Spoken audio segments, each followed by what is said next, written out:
Ang ganda ng packaging nila, oh, very summery. Summery! Very summer yung dating. Hindi pa ubos yung aking guys. Hindi pa ubos yung tinted sunscreen ko. Ito yung first na tinted sunscreen ko. Ito, meron siyang SPF 50, PA+++, UVA and UVB, broad spectrum na rin siya. May tone up siya. Nakaka-hydrate siya. Meron siyang anti-blue light, water resistant, dermatologically tested na rin siya. Ganda ng packaging niya, oh. Tignan niyo yung packaging niya. Hindi talaga siya natatapon, guys, oh. Kasi walang tapon dyan. Diba? So, kahit na ilagay niyo siya sa bag ninyo, hindi siya matatapon. Sobrang ganda. Ang cute. Alam niyo, hindi ang tagal niyang maubos, mga beshi. Malaki yung ina-apply ko dito kasi para lang maubos siya. Kasi ang tagal niyang maubos. Hanggang ngayon, meron pa rin.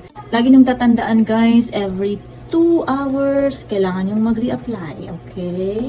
So, magwo-work tayo ngayon at babad na naman tayo sa, blue light, sa laptop. So, kailangan natin mag-reapply. And, ayan.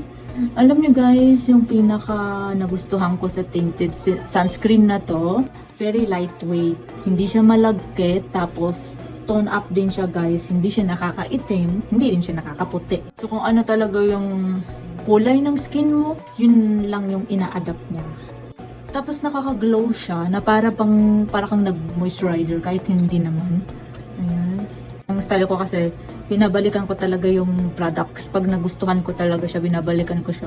May mga times din na, lalo na sa mga local na products, may mga times na pag binalikan ko sila, biglang nag-iba yung quality nung products na yun. So after nun, hindi na ako babalik sa kanila ulit. Kaya nga ako bumili ulit kasi nagustuhan ko yung products nila eh. Tapos biglang nagbago yung quality, nagbago yung formula. Ewan ko bakit. So yun yung problema sa mga local eh. Yung mga local na products kasi minsan iniiba nila yung ewan ko, walang consistency guys. Alam niyo guys, yung pinaka-importante sa business guys, yung consistent ka. Para balikan ka ulit. Maganda siya sa first. So pag bumalik sila, and then nag-iba yung formula, hindi na sila babalik ulit, di ba? Ganun lang yun.